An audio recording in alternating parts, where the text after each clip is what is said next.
I'm here live in Fort Hamilton and 62nd Street. We're an episode of The Day After Tomorrow right now. We see all these seagulls over here. They're going out of control. Must be a dead body or something. Dead human or something. Wow. Looks like, look at that building. That building looks abandoned. Oh my God. This is out of control. It's crazy. This is crazy. Oh, I see what they're going for. They dumped bread over here. Oh. Someone dumped a pile Look of at bread. that. They're fighting with the pigeons. They're fighting. There's a war going on. This is crazy. Look what happens when you leave food outside. Aviv, you see? Imagine they would have saw the kitchen. That shit would have been destroyed.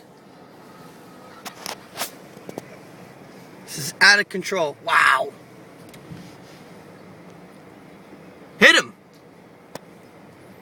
Wow. Peck, peck, peck. You see over there where they're going? Yeah. The pile over there? Wow, this is crazy.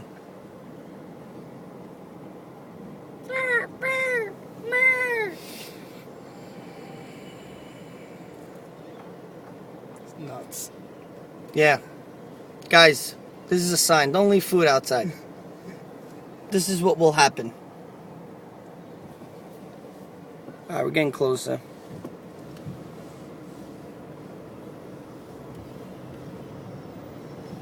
Holy bird shit. We're being ambushed! Air raid. Ah, it would have been nice if we would have hit something. Oh, no problem. See you later, guys.